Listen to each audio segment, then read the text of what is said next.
In high school, we played a game.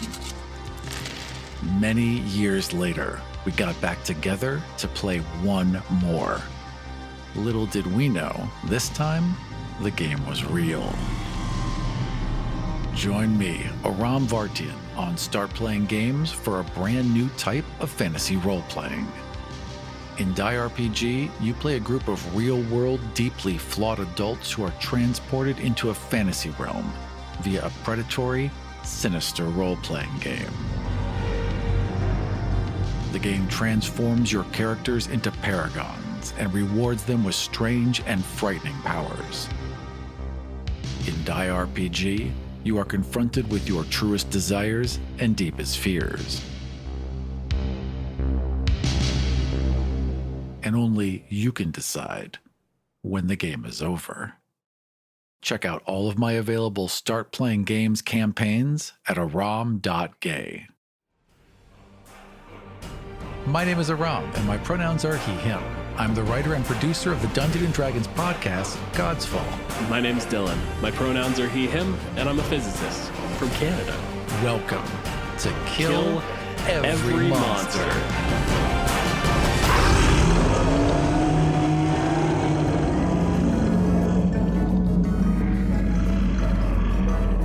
In this episode, we are featuring Blink Dogs. Blink dogs are barely described in the monster manual, but apparently they take their name from their ability to blink in and out of existence, a talent it uses to aid its attacks and to avoid harm. They're also used by the Seelie Court to hunt displacer beasts.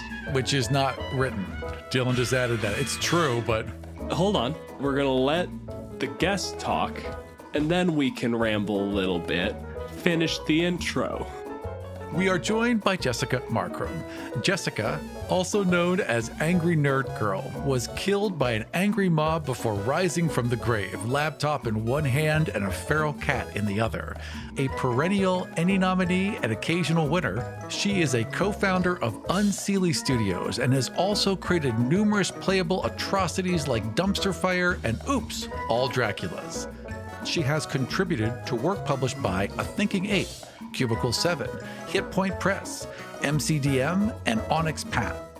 Jessica can be contacted on Twitter at miss_Jess03, on Twitch at twitch.tv/angrynerdgirl, and via her website, jessicamacrumwrites.com. Welcome to the show, Jessica. Hello! Thank you so much for having me. I'm sorry I gave you that bear of a bio to read. Don't worry, because by the time they hear it, I'll have re-recorded it and it'll sound smooth.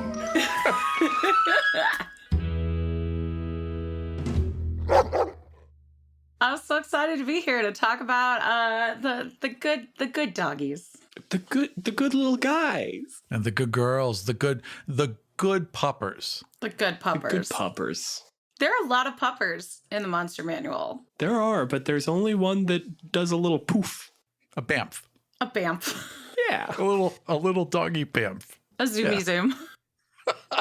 No. A zoomy zoom requires occupying the intervening space. That is where I will push back. This is not a zoom. But before we get too far ahead of ourselves, Jess, what's a blink dog? Well, if you look in the monster manual, not much, but a blink dog is a medium-sized fey being that looks like a dog. Apparently, Gary Gygax based them on African wild dogs, which explains what they look like. I always wondered why they weren't black dogs, because I imagine them that way in my head. But I guess the monster manual has plenty of other magical black dogs, like the Hellhound and the Death Dog and stuff. But yeah, they work for the Fae in the Seelie Court as guard dogs and hunting dogs. And they really don't like displacer beasts who used to work for the Unseelie Fae before they decided they were too smart to work for anyone and just left. And they attack each other on sight. And they used to have pack tactics, and now they sadly don't. But they do have the ability to just, poof away, which is pretty neat for them. African wild dogs have big, circular, furry ears that are basically the size of their head. They are adorable looking things. Yeah, Well, now I have to get sidetracked real quick. they're really cute. The puppies in particular clearly grow into their ears. Oh, look at those little guys. Yeah, I did research for this. No, that dog deserves a scritch behind its giant saucer ears. That's my first problem then, is the art.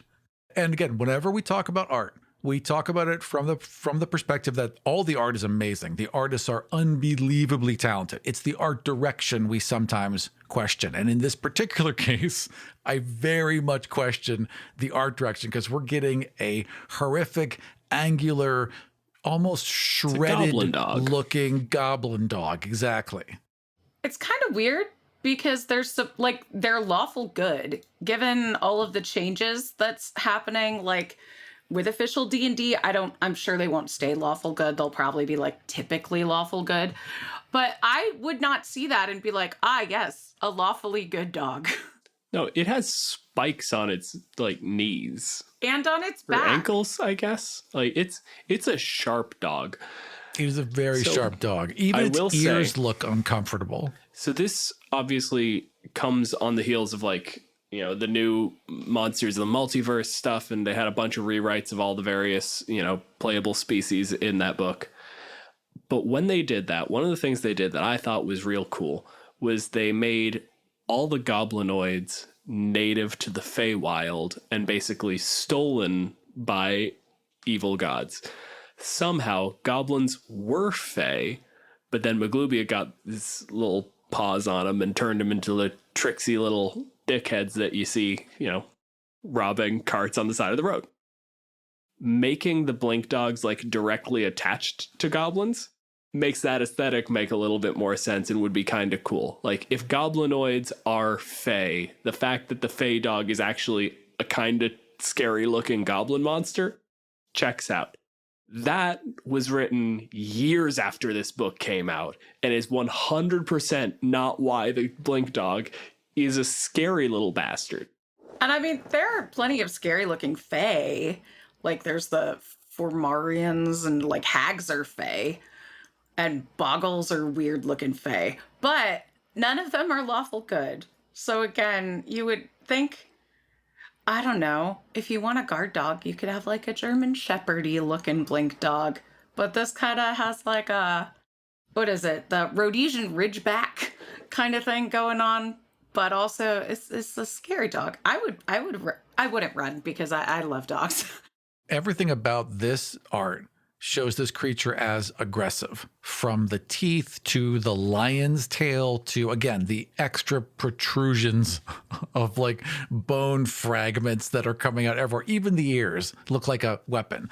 It's clearly designed as an aggressive creature. Maybe that's the reason, because it's designed to protect against displacer beasts, so it has to be aggressive, but really it's like, a really friendly Doberman. Like it looks like it could murk you, but it chooses not to because it's really loving. There is something to be said in that, but also they're dogs. They can be different kinds. There could be that kind of guard dog and also like the Pomeranian blink dog. Like you can have options here. In Metalweave Games, Atlas and Amelia, I know they made a bunch of different types of blink dogs, and they have like the blink corgi. So cute. In the monster manual, we are given one sentence. The blink dog isn't actually in the monster manual proper. It's in the bestiary at the back of just, you might want some random animals, so here's where we put like draft horse and giant spider. Doesn't warrant explaining it's a big spider. And also blink dogs, a creature bred by the Unseelie court specifically for fighting the horrible monster they created that decided it was too clever to be just chucked in the back. Just throw in the back, single sentence. They blink. They're called blink dogs because they blink. I'm always surprised when I see like the magical creatures back there, because I expect to see like a giant octopus or a giant spider or a warhorse back there. But I'm pretty sure wargs and winterwolves are back there too. And it's just like, oh yeah, here's some SRD friendly stuff you might want. At the very least, have a separation. Like maybe here's some of the magical beasts and here's some of the, horses and chickens you might come across, right? There should be some separation there. But also like The Blink Dog is in everyone's heart. Everyone who's played D&D for some time has some either interaction or just personal affection for an adorable teleporting dog. There should be some larger love for it. Certainly, with some of the new releases, there has been room for some Blink Dog love. It'd be one thing if this was something that was like grandfathered in. Like, I think this would be a fair way to treat the Flump because it's worthless in fiction. So mean. And is a bad monster. So mean. And was poorly designed. There's nothing good about a Flump. So if you just threw it in the back and were like, here, you little shits, there's a Flump. You happy now it's in the book? That I could work with. You've already done a Flump episode, I believe. Mm-hmm. He was this mean throughout it as well. Wow. And it was warranted. And all the parts I cut. There were bits that he cut that was just me swearing because I had to talk about a Flump for too long. It's just getting it out. The major difference is like, this isn't just a grandfathered in creature. Like, the Displacer Beast is in there. And in the Displacer Beast description, it specifically calls out this animosity with the Blink Dog. And then you go looking through, like, it just references, the the Sealy Court has been hunting them using Blink Dogs. And you're like, oh, well, that's interesting. What the fuck is a Blink Dog? I flipped past the beast already. It's not right. And then you have to go to the back. Back of the book. Like, what's going on here? It's just a dog. It's just, you know how we had a whole thing about what the Displacer Beast was? This is a dog. It poofs sometimes. It's real convenient. I will say that I do like the idea of there being like 2 or 3 paragraphs about how the cat sees the dog as its arch enemy, and then the dog just has nothing, like, hey, I'm a dog. Yeah, that suits. Tracks a little bit, I'll grant that. Also thinking about the art, like the 5e Blink Dog is so muscular, and I'm remembering the Displacer Beast art is also like weirdly ripped. Uncomfortably muscular. Yeah, they are just beast of creatures. They just look like they'll just push you around more than they'll bite you. Like, I have 2 different Displacer Beast plushies. They do not look like that. The Displacer Beast is after a panther. Sure, it's a sleek, muscular thing, but they do look like they've been hitting steroids and taking creatine before they run to the gym at 7 a.m. They just have that kind of bro look to them, which is weird, especially for the dog. In the case of the Displacer Beast, you're dealing with something that is actively malicious and that is a hunter and that is coming, like, it gets sleek and then you get those muscles because it's an intelligent creature. It is hunting. It is becoming strong. It values power. But when you think of a hunting dog, like, you get a hound, you get a floppy little mess of a beast. Or a little terrier, like a tiny little thing that could go into holes. Especially with the teleporting. I want to see like a fat Blink Dog. I want a Blink Dog that is a terrier just running into like the hole under the tree and then just reappearing next to your leg like it wasn't in there. I grew up with a dog who would only play fetch for my dad. For the rest of us, if you threw a stick, she would literally point at it and then just look at you. Right. There it is. What do you want me to do? Sorry, you lost that.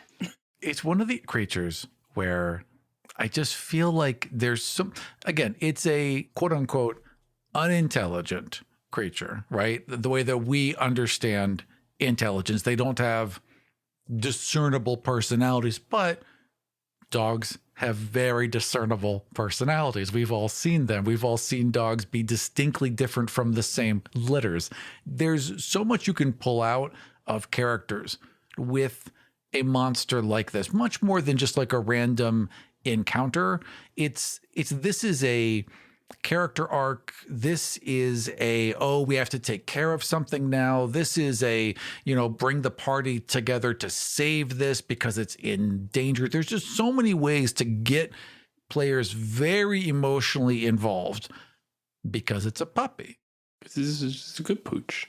It's a good pooch. Yeah. Also, I see these dogs like, again, going back to the art, I see these dogs as like the dolphins versus the sharks or the dolphins versus the orca, even though dolphins are kind of mean bastards and that actually doesn't work out whatsoever. They are definitely not lawful good, but that's kind of how I see it. And like an overly muscular dolphin would be highly upsetting. Big old fins. They did put them into Witchlight And they allude to them in Tasha's and Fitzbin's. Fitzbin's. Yep, Fizzbin. And Theros. So they're like... They're around. I think somebody there right now likes Blink Dogs, because those are all fairly recent. Like, there's Absolutely nothing, someone does. and then those are like 3 very recent releases that are all like, so there's Blink Dogs here. This dragon Excellent. pretends to be a Blink Dog. Oh, that's fun. I like that quite a lot. There are 2 things about Blink Dogs that I think warrant like real discussion. And that's the fact that, one, they are part of the Sealy court, like they hunt displacer beasts, and because displacer beasts are an engineered creature, like that's one of those things where like you should write a little bit about this. Like, were Blink Dogs the same deal? Like, did they just have regular dogs and they were like, well, these things, like, because of the displacer beast effect, maybe it just needs to pop around a little bit more to be able to like deal what, or was this like just a native thing to the Feywild? You got to tell me these things, especially because Blink Dogs are twice as intelligent as a displacer beast. They are 5 dogs smart. They have an intelligence of 10. That's people smart. They are so smart, and yet it's the displacer beast who were apparently smart enough to say, like, we're not going to be told what to do anymore. We want to leave and go to the mortal realms. But I guess Blink Dogs, just with their innate doggy goodness.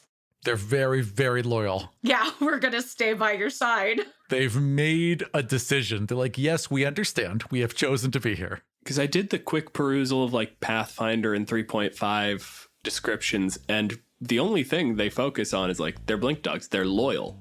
That's the perspective these books are written from, where intelligence equals loyalty, and loyalty goes one way. So this intelligent creature is loyal to people and people-like beings, even though it has the same average intelligence as those beings. So loyalty is a odd term for me here. But yes, I mean, I think that is what they're saying, that they're basically just so devoted to protection that they're like, yeah, we know why we're here and we're signed up and let's go. Ruff, ruff.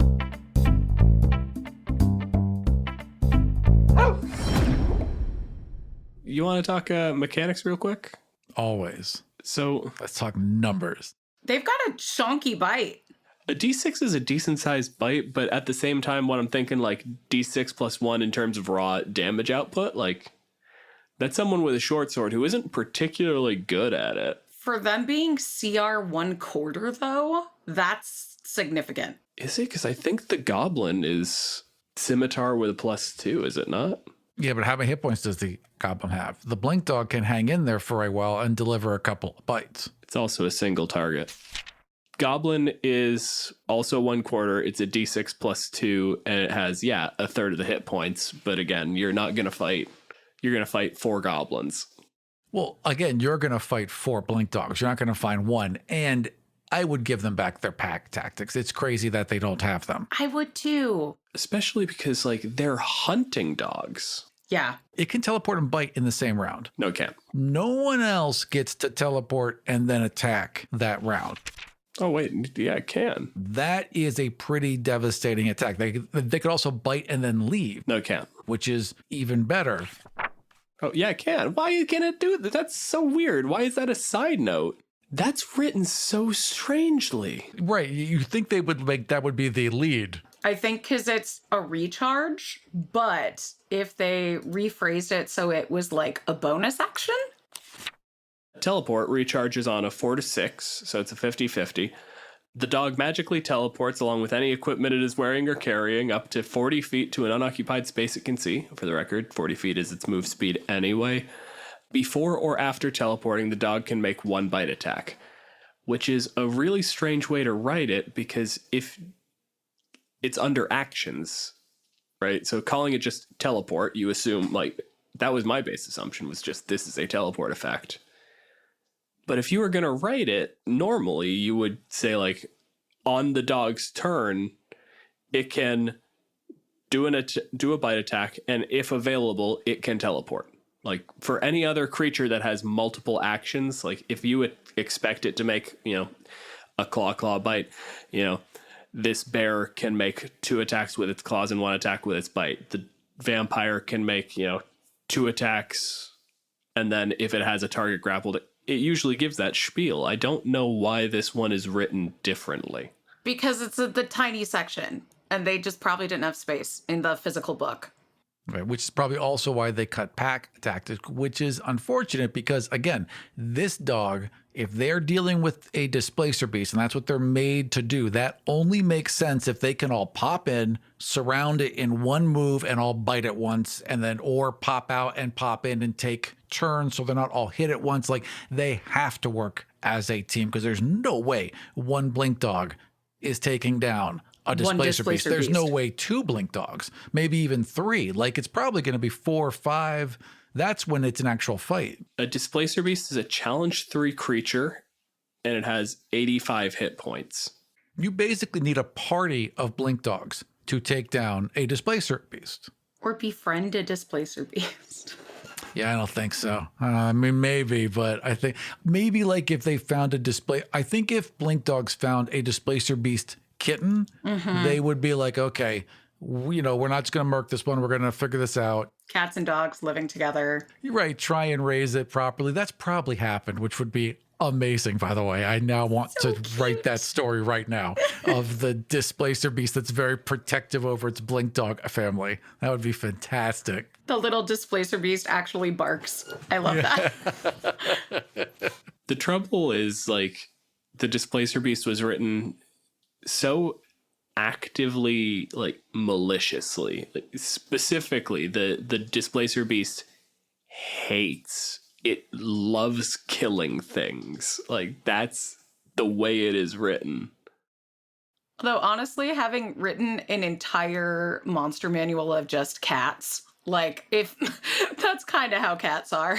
You could still find room. Like, the displacer beast could still be a little asshole, but a little asshole for good. A little murderous killing machine for good. Like, I love my cats, but I know that if they were big enough and I did not wake up in time to feed them one day, they would eat my face. We love cats because they're little jerks. I mean, they can be incredibly sweet and loving and like the nicest things in the world when it suits them. Everything is when it suits them. And that is like, it's like one of the most honest interactions you're going to have is with a cat. They're not trying to hide shit. They'll show you exactly who they are all the time. A displacer beast is challenge 3, which is an experience budget of 700. If you had 6 blink dogs, that's 300 experience worth of blink dogs. And according to the challenge rating math for the DMG, if you have between 3 and 6 of a creature, you double the experience when you're calculating effective challenge rate. So that means that 6 blink dogs is worth 600 experience, which is still slightly under the fight with a displacer beast. And a pack of dogs is officially a number of 5 to 10 dogs. So that actually lines up really well. A pack of blink dogs still probably can't take a displacer beast. Well, no, that's when they have to use intelligence. They have to trick the displacer beast a bit. They have to be smarter in order to pull it off. Yeah, they have to use tactics as a pack. God, if only there was a mechanical way we could represent that. Yeah, no, they have to have it. Unfortunately, Jess is right. They just ran out of room. That's got to be what it is. But it really does harm the idea of the blink dog. It's almost like, why bother putting it in if you've reduced it that much? I'm not even thrilled about the teleport being on recharge, but fine, whatever. I'll take it. So there are 2 things that bother me about the teleport. One is it being on recharge, and the other is that it's at the dog's speed. Especially at relatively low challenge where you're going to have a blink dog, where a blink dog is material to the fight. Like, throwing in a 22 hit point creature that can deal a d6 plus 1 is immediately meaningless past like level 3 or 4. I'm thinking it's useful for opportunity attacks. I mean, to avoid opportunity attacks. The other thing it would be useful for is avoiding terrain effects. But one, just at low levels, you're not going to be dealing with particularly complicated and dangerous situations like that. I mean, it's good for... Really, the thing it's good for is if you're a hunting dog, you can just poof across a river. But the other thing is, like, because people are running more and more theater of the mind these days, it means that those terrain things become more and more nebulous. So the necessity of it, being able to teleport at your movement speed, becomes actually meaningless. I would like to see something that makes that teleport mechanically worthwhile. It's one of those things, again, where it'd be great if there was like a young blink dog and then an older blink dog, much like how they do a dragons. I just like that idea so that you don't miss a window to use a cool monster. Because Dylan's right. Once you get past third level, blink dogs are no threat without pack tactics. And even with that, not much. But if there's a stronger, more alpha, I suppose, even though that's not a real thing and totally made up. Right. If there's a stronger version of the blink dog, A, it may take your party by surprise, and B, you get the opportunity to use these monsters more than just at one point in the campaign and then they're gone. I think if you wanted to homebrew it for your own game, you could even do something like give one of the blink dogs the leadership ability that like the knight has. Oh, that'd be cool. Yeah, so give all of your blink dogs pack tactics and then give one of them like an extra hit die or two in the leadership ability. And there you've got a pack. Give them that teleport ability and say that when it makes that attack after a teleport, it gets advantage. Ooh, yeah. Like, part of the blink dog strategy is that they are blink dogs in society. Intelligence 10, they will go to court and talk to everyone. Like, they are still intelligent creatures. But then when they fight, they act like regular dogs. They're barking and they're screaming at you. And then suddenly they're behind you.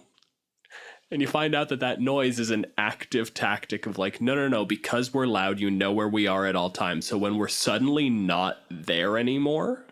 That's terrifying. I love the idea that they speak to each other in common, but as soon as there's people around, they just switch back to being dogs, like it's Toy Story. They still like being scratched, and it's very strange to like, you're not going to sit there like across a coffee table being like, yeah, so how was work? And just start scritching under the chin. Like, that's weird. It was really good, Jim. It looks like in older editions, you know how a lot of the monstrosities have their own language, like Yeti speak Yeti, and I think Displacer Beast speak Displacer Beast. Blink dogs used to speak Blink dog. Yeah. And they also used to have Dimension Door, which is just bananas. Yeah. Which is a way bigger spell than teleport 40 feet. Right. Yeah, it's one thing if you can take a bunch of people with you. That's the other bit. That's like turning your blink dog into a nightmare, which would be super fun if you're a bunch of like goblins or pixies or something riding a blink dog army. It also creates this really fun thing because like Dimension Door, I think, lets you take like, 5 people with you? Dimension Door. You can bring along objects as long as their weight doesn't exceed what you can carry. You can also bring one willing creature of your size or smaller who is carrying gear up to its carrying capacity. The creature must be within 5 feet of you when you cast this spell. Now we have the blink dog that can sit there, come to the party and be like, hello, adventurers, I need your aid. And then a fucking door in reality tears open and goes, follow me. If there's the more powerful leader dog, that's the advancement. Give them Dimension Door. That is a fantastic, and what a great thing that would be to surprise the heck out of the party. Just this doofy golden retriever comes stumbling up, and then, hello, my friends. Your aid is required.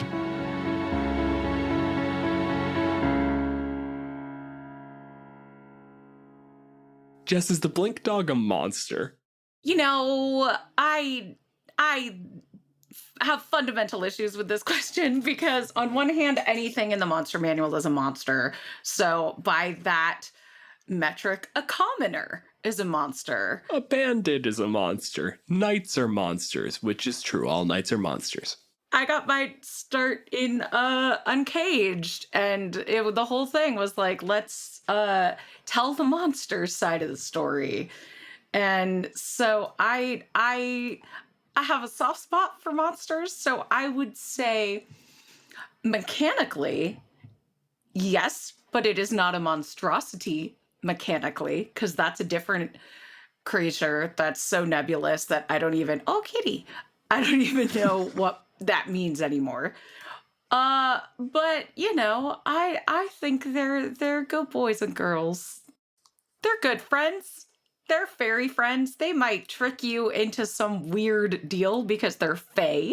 Their trick is going to be tricking you into a noble quest. Right, or into getting them treats. Like it's going to be something that simple, just getting them a muffin, right? Like it's not going to be a whole planned out thing. That's as far as a blink dog is going to trick you. And I showed Aram this before you joined the call, but the original art of the blink dog really just looks like a badger. And I cannot even imagine that being like, hello, I'm here for a quest for you. Help me take down the giant tentacle cat. And it's just like this teeny little English bat. Yeah, it should be like, help me get this rabbit out of this dang hole. So, like, looking at the blink dog, like, that's an eminently murderable enemy. Like, as far as the animal kingdom goes, like, that dog is dead. And it's picking fights with a giant murder cat with horror tentacles. Yeah, especially if it can't teleport at will. If it's always unsure of when it can teleport like again. 50-50. Yeah, that is a heck of a thing. I will say I don't think mechanically, like if you're trying to translate the mechanics in narrative, I don't think it's that the blink dog can't, like, has an unreliable teleport. I think it's that the blink dog doesn't teleport really quickly. Right. So it takes time to recharge. It can only do it every 10-15 seconds. Like it's an exertion of effort to teleport. It's not that it knows when it can do it again. It feels it coming back up. Yeah. It's like, imagine, chasing after someone and just leaping as hard and as far as you could possibly go. You're not going to land and fucking do it again, but specifically. No, I'm probably not going to run. Well, yes, you're an old broken, like, pile of twigs. Yeah, when you say imagine jumping, I imagine jumping once. One jump. Just dig the grave here.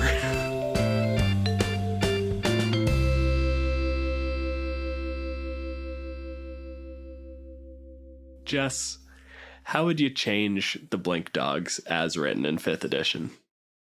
Well, we already talked about pack tactics and boosting up their lore. I was positive that these were based on I'm really sorry, Gaelic people, that I'm going to butcher your language. I was positive this was based on the Ku Sith. Kushi. But it's not, because those are the ones who, like, bay and you get scared to death. And then I was like, well, the Kun Anwin, which were the Wild Hunts dogs who would go along together, and they had like bright red eyes, which were like with Herald of Death kind of thing, and they could add that to the lore, which I just think is super cool if you want the dogs to like be tied to the Wild Hunt. Attaching them to the Wild Hunt is also really interesting because we have a little bit of an inversion. They are lawful good and they're attached to the Sealy Court. They are specifically the good dogs of the good side of the Wild Hunt. Right. And the dogs for their goal in the Wild Hunt was to hunt evildoers and chase them until they could no longer run.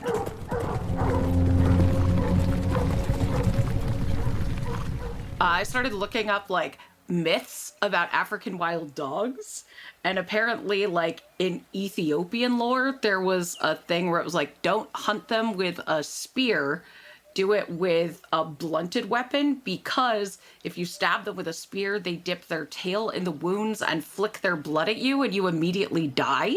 And I was like, well, that's neat.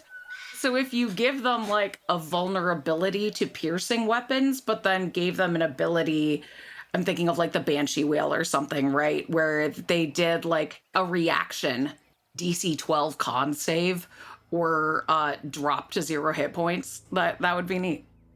It feels vaguely necromantic. The whole idea of you get my blood on you and I will just kill you outright. It feels evil magic-y.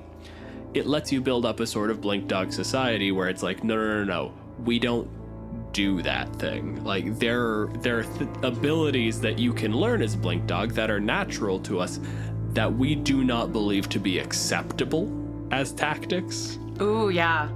And then it's not, this is the blink dog, this is the blink dog level 2. This is the blink dog. This is the Shadowfell blink dog. This is the dog that wandered off into the woods and was like, no. I don't need the pack. I don't need the Fae. I can kill a displacer beast on my own. I can kill anything I need to.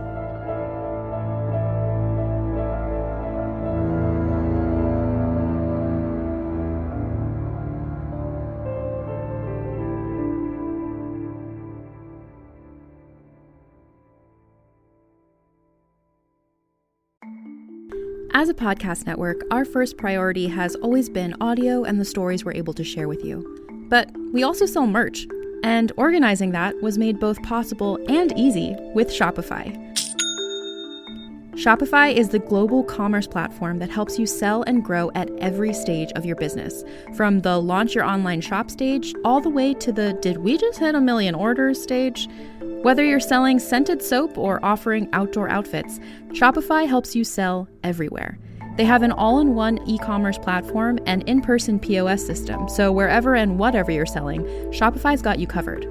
With the internet's best converting checkout, 36% better on average compared to other leading commerce platforms, Shopify helps you turn browsers into buyers. Shopify has allowed us to share something tangible with the podcast community we've built here, selling our beanies, sweatshirts, and mugs to fans of our shows without taking up too much time from all the other work we do to bring you even more great content. And it's not just us. Shopify powers 10% of all e-commerce in the US. Shopify is also the global force behind Allbirds, Rothy's, and Brooklinen, and millions of other entrepreneurs of every size across 175 countries. Because businesses that grow with Shopify. Sign up for a $1 per month trial period at shopify.com/realm, all lowercase. Go to shopify.com/REALM now to grow your business, no matter what stage you're in. Shopify.com/realm.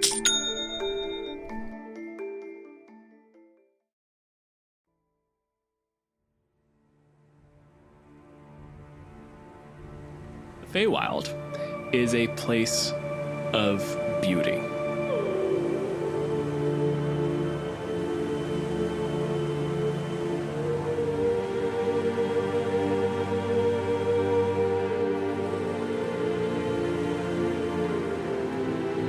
There's a level of chaos to it. There's disorder.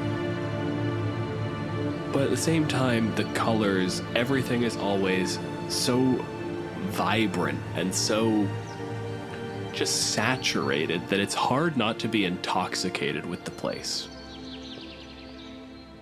Jess, why aren't you there anymore?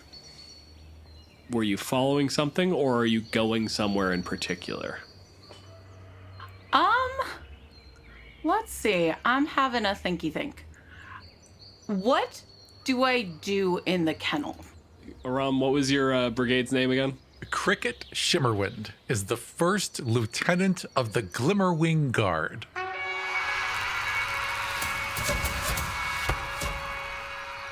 The kennel of the Glimmerwing Guard is generally hunting dogs.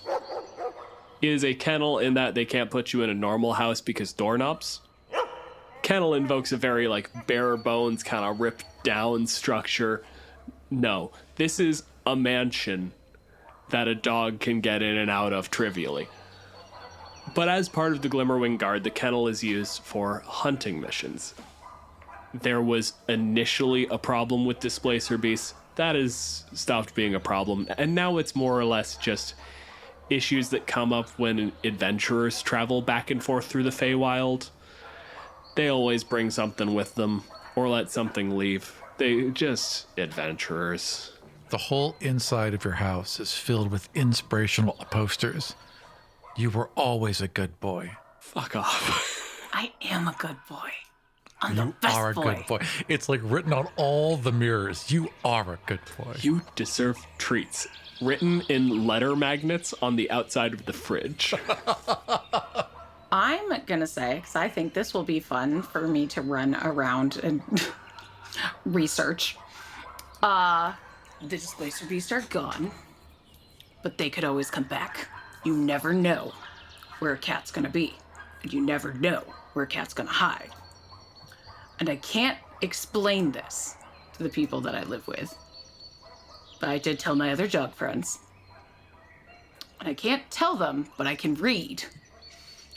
So, I've gone to Candlekeep to research displacer beasts. So I could figure out a spell to deactivate their displacing.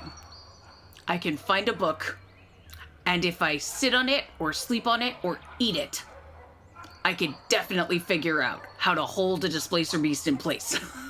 Oh no. No, that's perfect. That's perfect. I know nothing about Candlekeep except it's basically a monastery / library, and that's all I need to run off of. Big library. Yep. So, I'm going to ask you 2 questions before we pass over. 1, how? How did you get over? Well, when one of the adventurers were leaving through a portal, they mentioned something about books, and they smelled like bones. So I just blinked to follow them when they were going through a portal, and then I ended up in this new place with all sorts of new sounds and new smells, and then there was a library that was really big, and people needed passes to get in, but I just whooshed in when the door was open. And the other thing I want to know is, where are you currently? How long have you been here, and where do you find yourself now? I'm gonna say I have not been here long. Okay. Then because I'm pretty sure Candlekeep is super, super guarded. it is, but also against like active theft. I feel like dogs it'd be weird. Right. I don't know that they'd necessarily be on guard for it. No, it would be more like, whose dog is this? As Yeah. it came trotting past. Like, there's enough purpose to it that it must. Somebody brought it here. It knows where it's go. Did it just open a door? Candlekeep is definitely both guide and emotional support dog friendly. This can't be too out of the ordinary. I think that's That's fair. a good point. I know there is like a tavern-ish place where you can have a beer at Candlekeep or some tea while you're reading that you can get to via, it's like a demi-plane or something. So I'm going to say I'm there because the best way to learn is with snacks. So, on this image of a dog on its hind legs, like up at the bar, just turning to a bartender, and in Sylvan just going like, "Can I get a menu?" We're gonna come back, or We're going to pause on this scene. die in a fire. In the Feywild, time is not quite synchronized with the material plane. It's been about a day and a half. And people are just starting to realize that one of the members of the kennel didn't report back in. Basically, they were part of a team that escorted a group of adventurers out of the Feywild. There was some minor success to their adventures. They wanted to stick around. One of them was a necromancer, and they just wanted him out. So, the kennel was basically sent on an escort duty, keep to the woods, don't let them see you, just make sure they leave without doing necromancer stuff. And all of them but one came back. There is no report of injury or conflict. It's just one of the dogs is missing. As the individual tasked with, basically making sure that everything's okay, where are you at? What's your plan? I am in the kennel counting the dogs. 1, 2, 3, 4, 5, 6, 7, 8. I have confirmed there's a dog missing. It's hard with blink dogs. You really have to be sure. Because when you think you've got them all counted, when you think you've only counted one 7 times over because they've just been popping around. So you really have to focus. We'll do a roll call. We had to be sure. I need to see with my own eyes. It's always good to inspect things yourself. Write that down. Whatever. Have it be. Dog just walks out of the room. Nope. Under my chirps. You should learn my chirps. I'm telling you, my chirps are important. Anyways, thank you all for being here. I shall find your friend and bring them home quickly. Chorus of pants, little thumps as tails are weighing against furniture. And then I would just like rise into the air very dramatically. I shall return, my friends. Just flies off. And then Cricket starts to narrate to themselves. It was a dark night when one of ours were lost, but no pack goes unfound. I shall bring this puppers home, and they shall be safe. Do I know which of the dogs is missing? Jess, what's your dog's name? It does not have to be a particularly dogly name, but also you are a dog, so it could. My true name, as I am referred to on hunting missions, Faglinda Maxwellian Seaforth Barrington the 8th, but you may call me Waffles. Well, you can't use the true name on missions. You gotta have a code name. Waffles. Waffles, you will be found, and you will be returned to the fold. Do not fear, Waffles. I will find you. And go soaring off into the night. Or, describe yourself for the audience so that they might suffer with the visual image we've all been saddled with. Cricket Shimmer Twirl is a fairy. Play what you know, right? He's kind of an olive-skinned fairy with these wooden branch wings filled in with feathers of leaves. They are a very fey-looking fairy. And this particular one has been tasked with the health and comfort of their canine friends because they are teammates. You know, they're not dogs, they're teammates. So he's basically the liaison to make sure that all of their needs are met and that they're taken care of. The kennel is an additional unit. Like, they are part of the... Exactly. They're part of the team. So one has gone missing. This does not happen. And in addition to Cricket feeling a strong sense of duty, Cricket is also rather upset. They want to make sure that Waffles is well. So Cricket is taking this quite seriously. I mean, after all, everybody likes waffles. Everyone likes Waffles. You, fortunately, do know what the last mission was, and you have a rough inkling. Like, you don't just get lost in the Feywild. You'd find your way home with the natives. They are presumably on the far side of the portal. Just the only reasonable conclusion. So you fly out at high speed, your little fucking foot-tall frame just gliding along the floor of the forest. Real low and, super low and fast. Just... It's like that Return of the Jedi on Endor, except the trees you're dodging are like sticks, saplings. Yeah. You get in there, you speak the activation phrase that activates the portal, and you pass through, and you find yourself on this huge vista, just massive cliffside keep.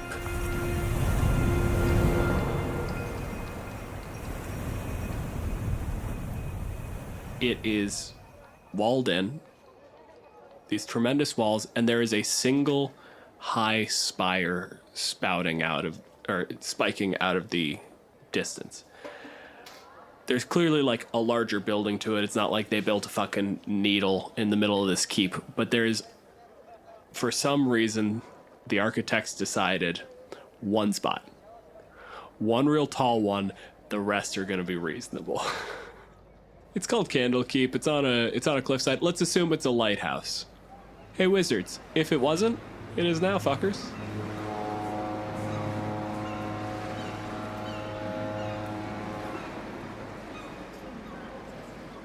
I think then Cricket would shake out his wings, crack his little shoulders, fly into the air, and cast Detect Magic.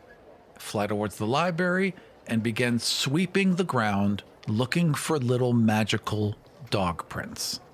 Jess, how much does Waffles teleport when they don't need to? Ooh. I'm going to say Waffles does not teleport that often when they don't need to, because teleporting is unreliable and you can do it, but you need to save it for when it really matters. The last thing you want is to need to make a quick getaway and you find that you're stuck somewhere. Okay, then Aram, I want you to just make me a survival check. +3. And I rolled a 12. So 12 plus 3 is 15. Candlekeep is one of the most important libraries in the entirety of Faerun. It is also heavily fucking warded.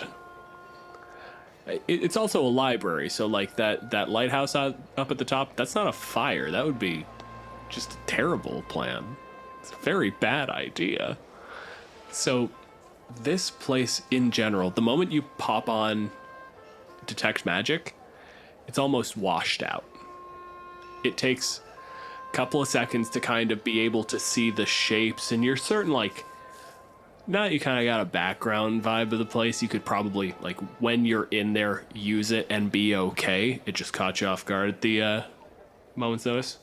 But right now, like, especially kind of getting equilibrated, you don't think you could see the residue of a teleport unless it was fucking immediately, just moments ago. The other bit of information that's important is because this is such a well-traveled library, you're looking for dog tracks up a main road. Everything indicates that if you were gonna go anywhere, you were gonna go here, but you can't quite see anything that hints Waffles. Okay.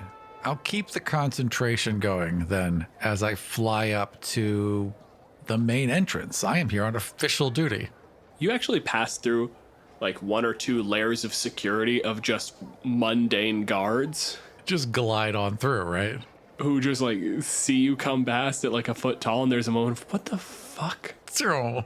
You go to make it past the last one, and there's a little snap of the fingers. You just barely hear it. And you see the effects of a shield spell basically pop up in front of you. Little disc. Yeah. I slam on the brakes just in time. Excuse me, do you have business inside the keep? You turn, and there is what looks like a monk. Not in the D&D sense, but we're in a sort of monastery type setting, like Yeah, in the brown robe kind of sense. toilet bowl monk, not kung fu monk. Then a cricket would soar up to eye level, deep bow, official bow with a swirl, and then do a little turn as he comes back up. Hello, I am from the Sealy Court, and I am here to fetch one of our companions. Have you, good sir, seen a dog lately? Are you seeking a particular dog? Many have companion animals that they take in. They're not allowed in the library, of course, but they are allowed within the walls of the keep. This dog would be alone. And this dog can teleport. There's a moment where he looks at you, and there's the debate that you've seen before on the face of, natives to the material plane, that you yourself have not learned to recognize. Right. Aram, you would recognize this as the decision between treating this as, like, deep and serious respect, or just, this is a goofy little fairy and I'm going to play around. Looking for a dog. Yeah. He thinks for a second and goes, if the dog can teleport, would I have seen it enter? Good sir. You are confusing teleportation with invisibility. It is an understandable confusion. Many of us can do both. But I assure you, this dog, while being able to teleport, is very, very obvious about that fact. Yes, but if I'm watching a group of people enter and I'm handling security, as I am now, and the dog simply appeared on the inside beyond my checkpoint, Cricket has now folded his arms and is just hovering there like a hummingbird in front of this guard. This conversation is of no merit and helps no one. I must gather our companion. I would love to stay here and debate this with you in theory. However, I assure you, good sir, this dog is here. How big is Cricket? About a foot tall. Okay. Yeah. I love that. Good sir, I see that you are quite busy. If you would just grant me passage, I will find my companion and deal with this post-haste. Do you have any form of identification that would, Of course. And I would pull out a little scroll and then unroll it, and it's like 15 feet long, and it's just is drawings. this actual Just feet or proportional to you feet? actual feet. It's 15 actual feet long. Okay, cool. I have to actually fly up higher in order to unroll the entire thing. This mage, the monk, basically looks at you, looks it over, casts a quick identification spell, and immediately the pictures start to move. The bits of writing sort of coalesce, and what happens is an Eldrin Lord forms 6 feet tall in the middle of this paper. Aldoer Ike Sia Duil. Standing before you is Cricket Shimmertwirl Si Charis Wux Geolamith Doud Zexenuma Ten Piece Wool. of the Sealy Court.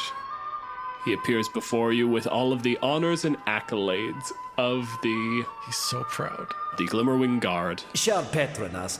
Tir Tik Stiro Where Throden Rasvimi Jilga Irsa. And acts on official business with all of the authority that my position grants him.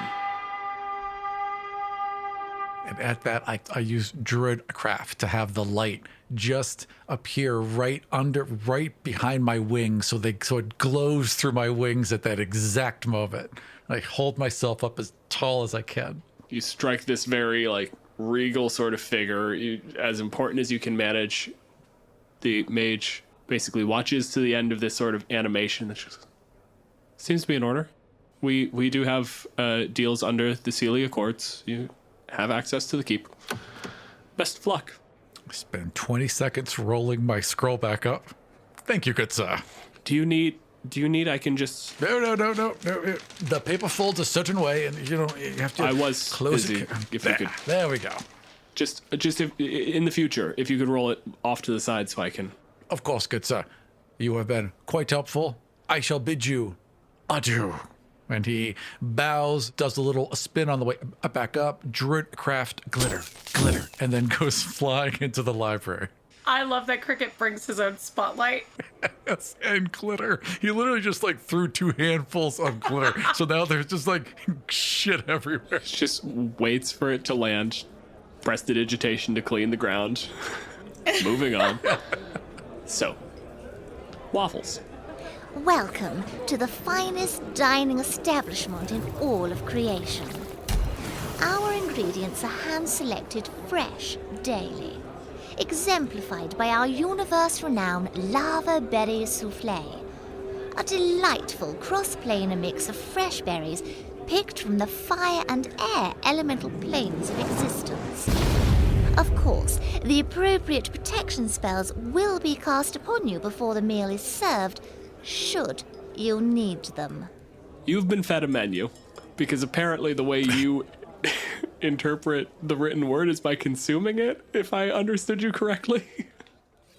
Sometimes, if you look really hard and you get hungry, and then you I mean, I've heard the Cricket and some of Cricket's friends say they just devour books. So I figured that's how you absorb the information the best. Checks out. So, you've been provided a menu. I want to know how much of that you understood and read, or if you just ate the menu. What language was the menu in? I'm going to say, especially if your tavern is in a demiplane, the whole thing's fucking magic to the gills. So I'm going to say there's just a simple, illusion enchantment that parses a random language that the observer speaks and then rewrites the menu. Okay. It did take a little longer than you because it's really poorly written code. So it's actually got a list of languages that it's trying to go down. It's like Common, Dwarven, Elven, Halfling, Infernal, Abyssal, just going down the list. And it turns out that Blink Dog is very low. Yeah, fair.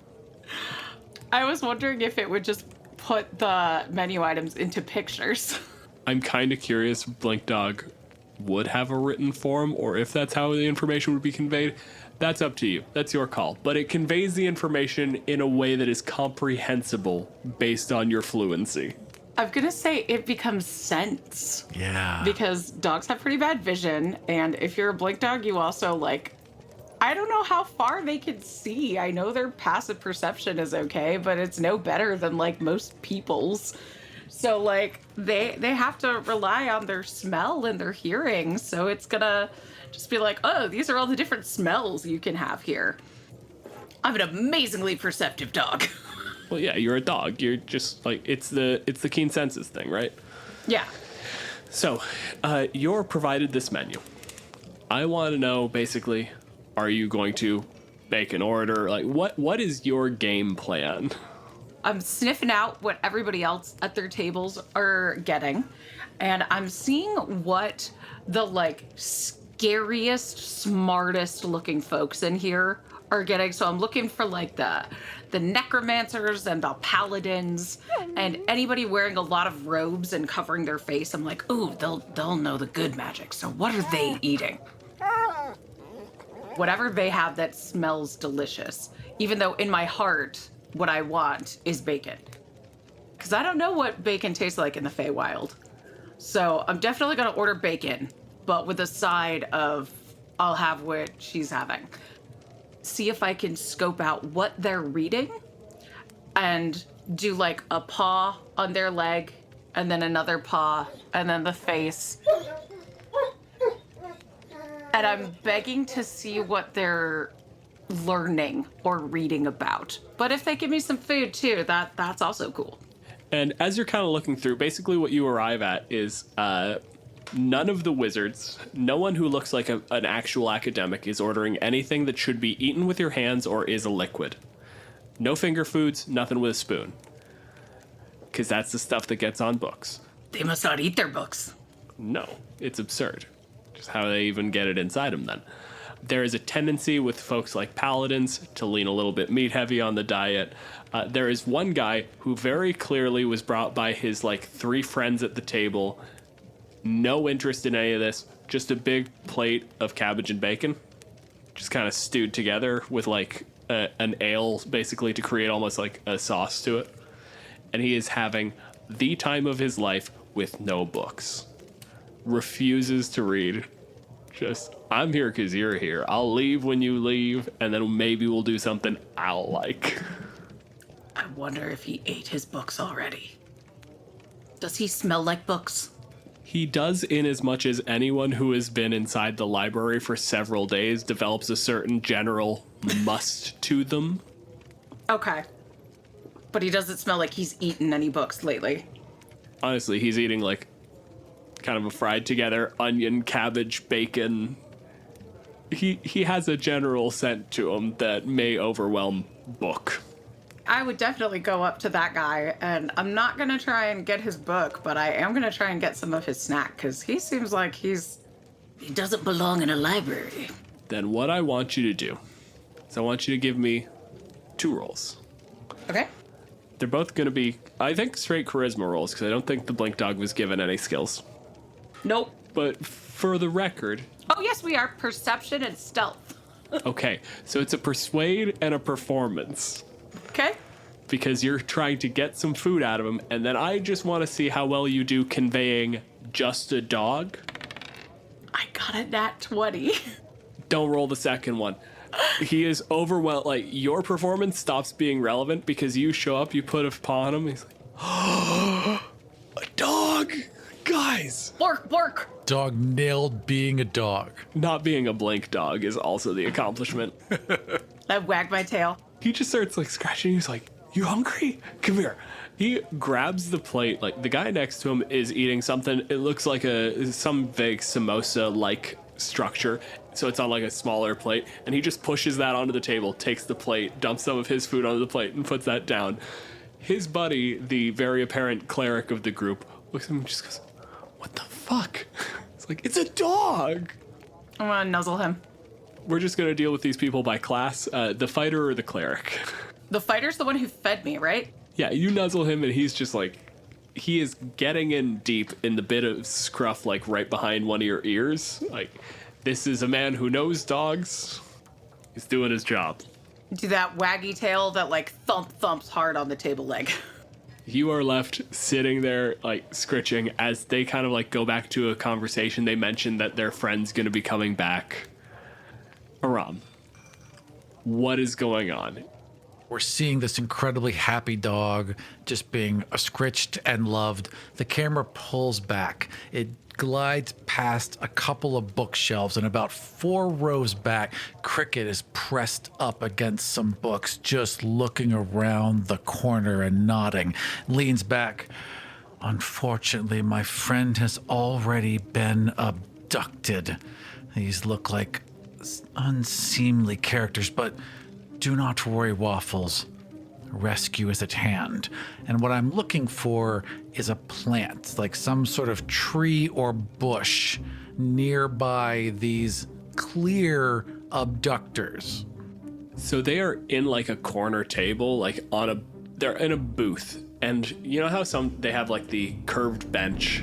And in the corner where that circle cutout sort of leaves a little bit, there's a shelf, and there is a small tree, probably like a lemon tree or something, in a pot just growing behind the fighter. Perfect. Then I'm gonna carefully fly up, sneak up to that lemon tree, cast snare to get that prepped, and then get one of the abductors, sneak them in, somehow trick them into this snare so that one of them's taken care of. Then I can get rid of the other one and save my friend Waffles. I want you to roll me stealth, first of all. Because you see this from across the bar. Yeah. And then you have to get across. I have a +6 on stealth. That is going to be a 14 plus 6 is 20. And Jess, I know your passive perception is 18. Ooh, close.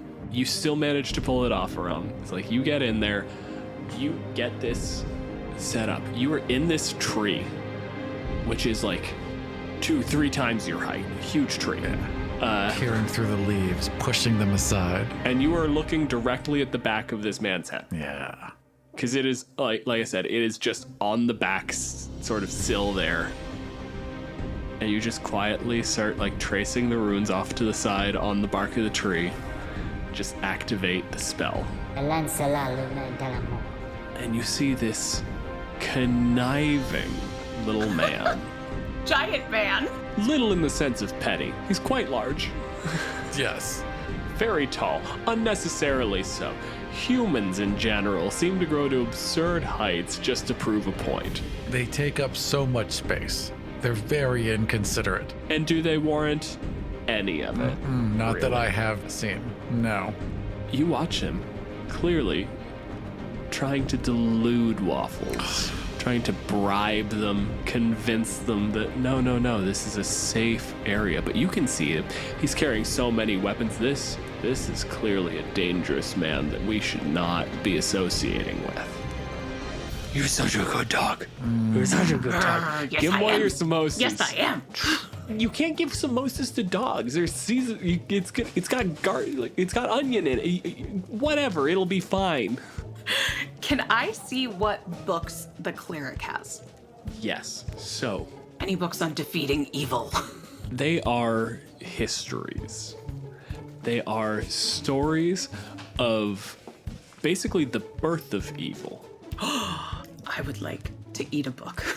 Is this a thing that you are trying to do sneakily, or is this like gonna be a lunge onto the table move? While I am being pet, I think I want to do the thing where like dogs think they're being sneaky. You know, where they try and do like I'm totally just hanging out when they're actually like getting in your lap and putting their feet on the table. So I'm doing the like, we're friends time, while I'm actually doing like a bat for that book to try and devour it. I want you to give me a stealth roll at advantage because 1, the fighter is not paying attention. 2, the cleric is fully distracted by trying to remind this man that, like, no, onions are toxic to dogs. Don't feed your dogs onion. I'm really glad you gave me advantage because my first roll was a 1. But my second roll, 23. You get up there and you manage to just... Do you have any sort of, like, are you kitted out or are you out here as just a nude dog? A nude Which would be dog. a normal dog for any other circumstance, but as a soldier... Wouldn't I be, since I was escorting adventurers, wouldn't I be wearing like the Glimmer Guild harness or something? Yeah, you'd at least have the colors Yeah. of your official station. Yeah, I think I'm probably wearing like a collar and a harness or something. If I'm like, Yeah. I don't know if the Glimmer Guild battalion is like a foot tall and I'm a medium-sized creature, I might be a mount. Or at the very least, like have little saddlebags or a place to put a scroll if you're a messenger. This is a situation where you just managed to, like, get up in his lap and kind of knock things in just a way to, like, get your side under it and slip one of the books into one of your, for lack of a better word, saddlebags. If you've ever had like a mastiff try and climb on your lap, I'm doing that. There is a point where you were, like, trying to climb into this guy's lap and he just grabs your hind legs and pulls you the rest of the way up. Very much on board. I've never met anyone this big before. This is amazing. Aram. Cricket observes a tall creature. As they get closer, you can see under the hood and you see a winter eladrin. And there's just this kind of creeping voice. Where did you get a dog? Get it away from the table. Why did you not... How did this... Why'd you let this happen? And the cleric's immediately, what do you mean, why did I let look, stop him. He tried to get a dog in his lap. The dog got in his lap. I don't know what you want me to do with this guy. This is the Winter Eladrin, correct? The Winter Eladrin is the one questioning why you're there in the first place, while the cleric basically tries to explain that, like, the 6-foot-tall man with the swords decides who gets in his lap. Like, this is not my call. And I would recognize Winter Eladrin as an unseelie creature. Mm-hmm. I'm gonna do a growl and try and intimidate. Give me an intimidate check. That would be a very powerful 4. Okay, so I'm gonna roll 2d20. What the ears are going. My It tail's just still kinda wagging. undercuts it, yeah. I made 2 rolls for the Eladrin. The first is a 9, basically resisting the intimidation. So it's just looks at you, just there's a moment, just cocks his head to the side, the hood starts to fall back, and you can see, like, very, very pale. The hair is blonde bordering on white, and there's just a sunken darkness to the eyes. Just textbook necromancy. He basically looks at you, like, when you start to growl, cocks his head a little, and then he looks you up and down, and you watch his eyes lock on the collar. Get the dog off your lap. He's just such a good... You want me to tell him not to be here? Grabs your entire head, turns it towards him. You tell him not to be here. Look at him. They've taken the dog, pulled into their lap. One of them's got the head gripped in his hands, and the other one looks angry. Is clearly an execution waiting to happen. Mm-hmm. I spring out from where I am. I do a flyby past the Eladrin, reach into my pouch, and throw a handful of dust of sneezing and choking in his face. Okay, let me roll. I presume a constitution. That's a 6. It doesn't matter what kind of save that was. Excellent. Just immediately just doubles over. It's trying to get out phrases like the broken syllables of the phrase "what the fuck" are coming through, but never the entire sentence. It's actually everyone in a 30 foot radius. Oh no, I have to do it Poison too. a bar. He didn't realize it would spread that. You know what? I'm not used to throwing it inside. It's a DC 15 Constitution save. My dice was on an 11 and it tipped over to a 4, so I got a 5. So I am also sneezing and choking now. No. Around the highest die, I rolled another 4 dice just to get a feel for the room. The highest number I rolled was a 12. Oh no. Okay. All right. Anyone who fails is unable to breathe while sneezing uncontrollably. A creature affected in this way is incapacitated and suffocating as long as it's conscious. They're not actually suffocating. They just can't take action. So nothing's going to happen to them. They just are coughing and sneezing. I'm gonna give you, for the purposes of the narrative here, that this is like a toned down version. Yeah. But those rules are very explicit. They're suffocating. No, yeah, these rules are basically like they will cough Until and sneeze they themselves die? into unconsciousness. You committed to a murder in the bar? A lot of murders. What I did is that I used pepper spray indoors, not thinking about the fact that it's not meant to be used indoors. Yeah, very fair. So there is an immediate just everyone sneezing, coughing, choking. As he's sort of bending over, the fighter accidentally just knocks you out of his lap. May I blink as I sneeze? Yes. Even though I cannot actually take a reaction or anything because of the sneezing and Okay, choking. I would just like it to be involuntary. We're going to say a 1 is north. You are in the southeast corner of the bar. Roll me a d8 for direction. We're just going to go clockwise. 3. There is an empty seat on the far side of the table from where you fell off. It is clearly where the Eldrin was sitting because it is stacked with grimoires. It's the only word you can think of, like tome might apply, but there's too much like leather and general malice to these books for tome. And you poof, and the chair tilts over and you take out half the pile. I mean, strictly speaking, no one is able to act, Aram, so do you have a thing you want to do to exacerbate this fucking mess? I flew past and just just threw this bomb of dust, kept moving, did like a little spin, so I sweep back around, and then I see that my friend Waffles has popped out, but has got some of the dust in their eyes, so I would soar up behind them and then just beat my little wings as fast as possible and use Druidcraft to puff some wind in front of them to blow the dust out of their eyes and away from my friend's face. Sure, I'll give it to you, whatever. Like a little teeny helicopter. I mean, that's not how inhaling things works, but sure. Waffles, I have found you. And you speak Blink Dog, right? Yeah. Yeah, I'm sure it'd be one of the languages. Absolutely, yeah. It's like, why are you here to help in my investigation? Many are worried about you, my friend. I have come to rescue you from your abductors. Oh no, I'm here to, and I'll pick up one of the necromancer's grimoires in my mouth. Just be like, I'm here to learn how to stop displacer beast, and just start chewing on the book. Put that down. We must go quickly. Follow me. I'm learning. Pick it up. Take it with you. We must go. But I'm a hero. Yes, you are. You are the best hero. There is no better hero. You are a very good hero. But we have to go. Wiggle tail. Yes. A very good hero, though, is responsible. Don't let him... Quickly.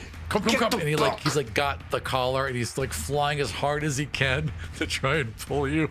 Aram, I want you to make a dexterity save. That's gonna be +6. So 9 + 6 is 15.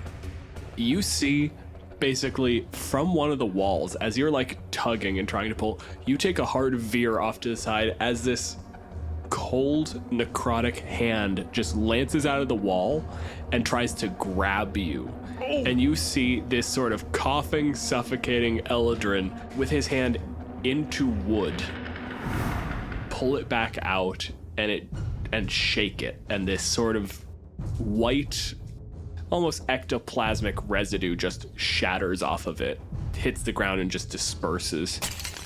Get the fucking book!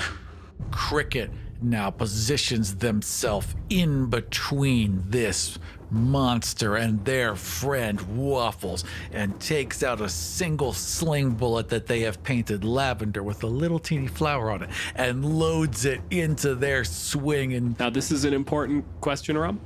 Mechanically, yes, is this sling bullet a thing? Yeah, he has an actual sling. He has a sling and a sling bullet. So it's just a regular fucking rock. It's just a regular rock, yeah. It's not like magic stone or so something. that's just a painted rock. This Okay, is cool, a painted rock. Just so we're clear, he paints all of his sling bullets. Cool. Yes. Great. Stellar. Like little teeny Easter eggs. All right, go for it. Finish your narration. I hate you. He just winds up and flings it right at this Eladrin's forehead as he shouts, "Run!"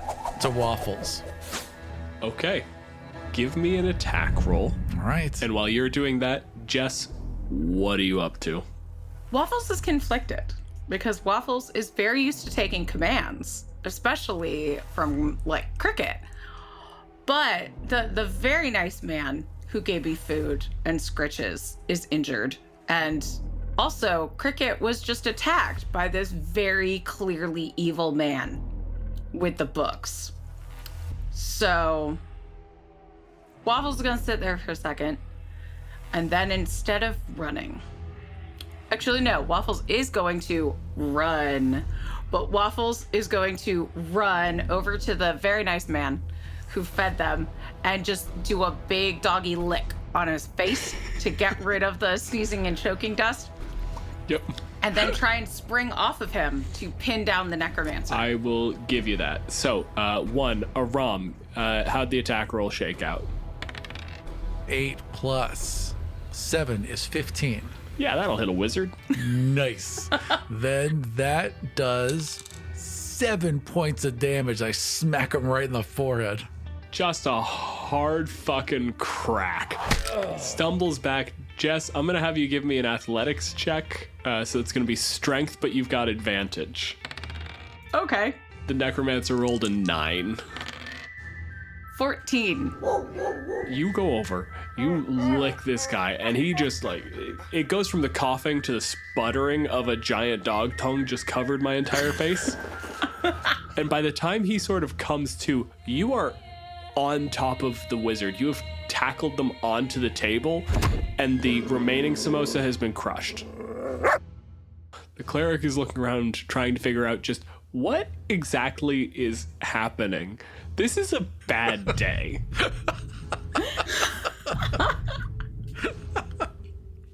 The wizard basically looks and goes, "That book is not for your kind. Drop it like a good dog." What language does he say it in? He says it in Sylvan. Oh, damn, I do understand that. I'm just going to, still pitting him down with my giant doggy paws, look at Cricket.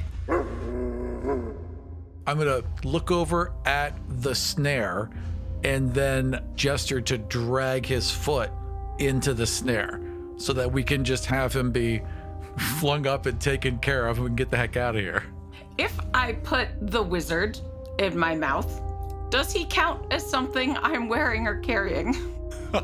So, I'm going to say 2 things that are important for me to say because, I don't want to set a baseline for DMs out there. Clearly, no. However, of course he does. Just mechanically, having your hands on something does not make it carried, but for our purposes, it's way cooler if it does, so of course it does. Yes, I would like to just, put my mouth around the wizard.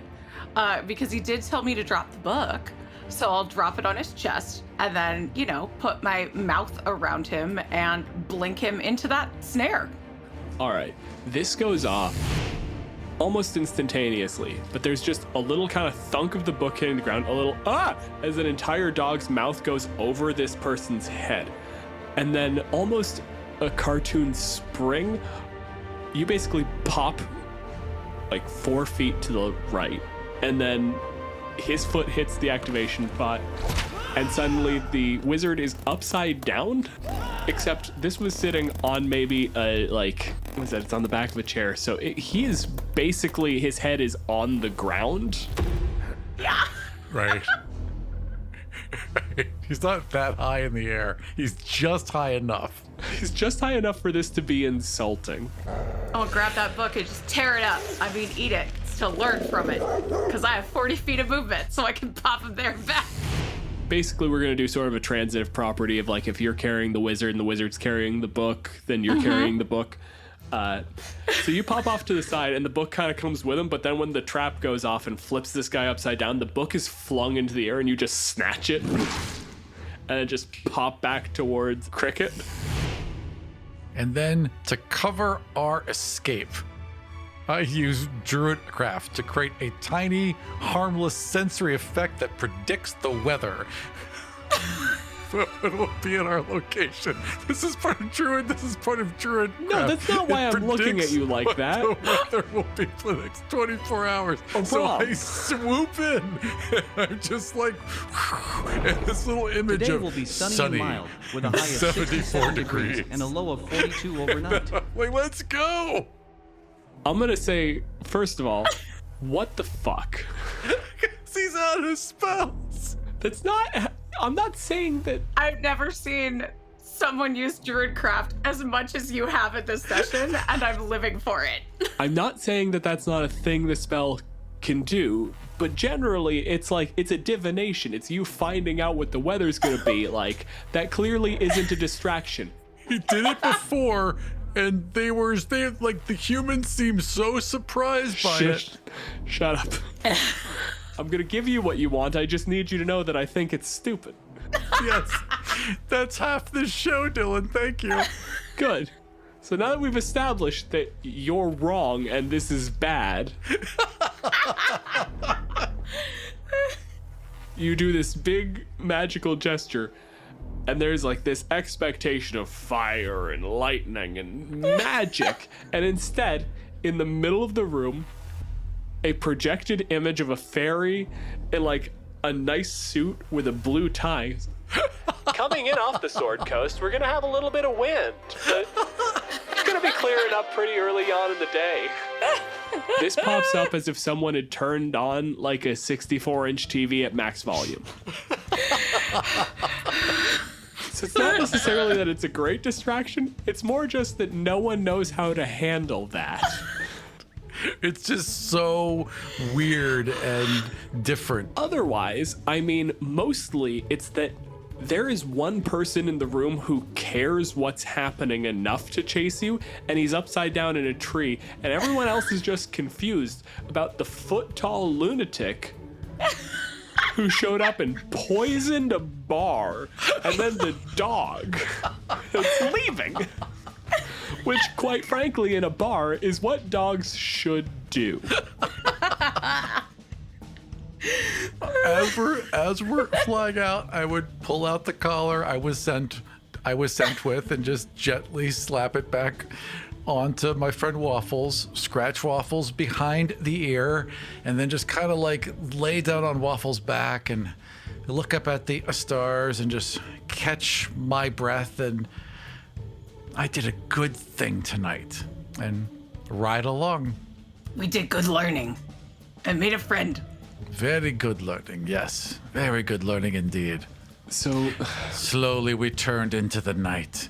2 warriors returning home. He does this out loud. It's a constant thing that you have. You don't even react to it at this point. I gotta say, I react by giving him a soundtrack. So as he does this, I'm just like, oh. Yes, the calls go out. All shall hear of our victory. To be able to do that, you have to like put the book like into your saddlebag to do it, and you just sort of trot out outside the door. Wizard still on shift, like looks over and just goes, They found them. And they, like, while you don't stop your monologue, of course, during any of that. And you trot off back towards the fairy circle that'll bring you back into the Feywild. Inside the bar, there is an angry wizard thrashing, cloak up over his head, while his friend has a potted plant in hand that is attached to his foot and is just trying to, like, cut the right branch out. And the cleric, at this point, has just fully given up and is ordering more food at the bar because he lost, like, half his meal. Oh, poor guy.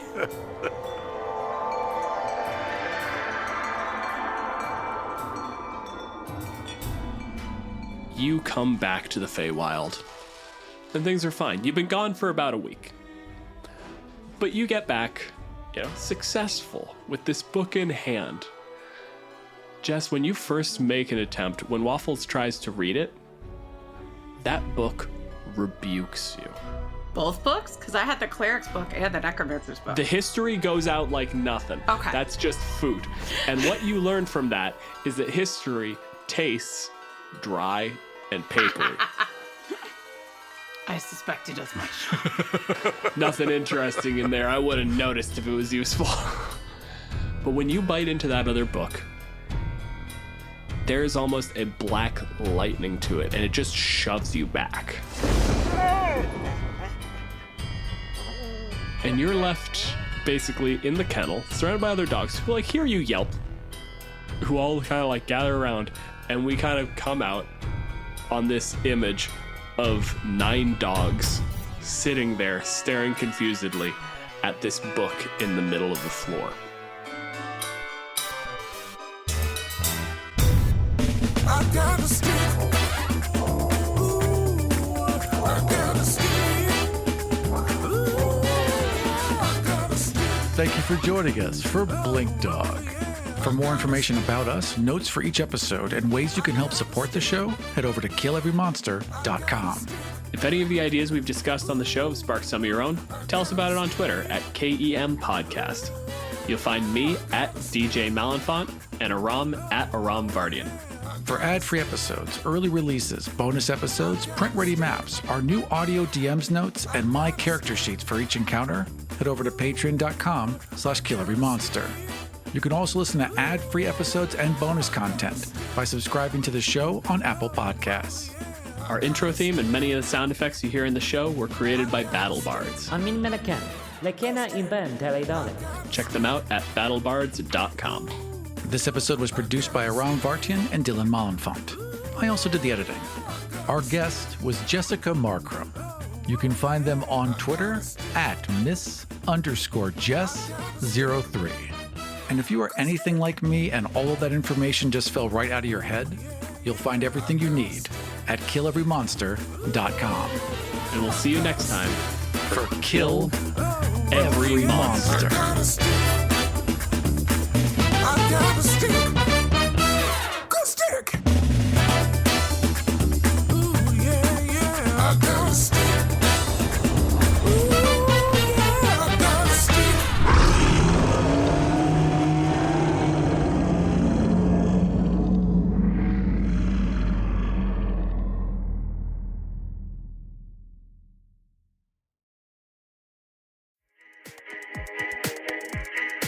Attention, fans of fairy tales that are magical, hilarious, and grim. The award-winning Pinna original podcast Grim, Grimmer, Grimmest has new episodes out now. While you've probably heard of the Brothers Grimm, you've never heard these tales told in quite this way. I'm Adam Gidwitz, best-selling and Newbery Honor author of books for children, and in Grim, Grimmer, Grimmest, I share the real, weird, grim fairy tales with real, weird, hilarious kids. In each episode, you not only get to hear a story, but you also get to enjoy this group guessing what'll happen next, cracking jokes, and sharing their own perspectives on the tales. Also, heckling me. They love to heckle me. The episodes are rated on a scale from grim to grimmer to grimmest, so there's always a great variety of tales to explore with your family. You can listen to Grim, Grimmer, Grimmest now wherever you get your podcasts. And be sure to follow the show so you don't miss new episodes.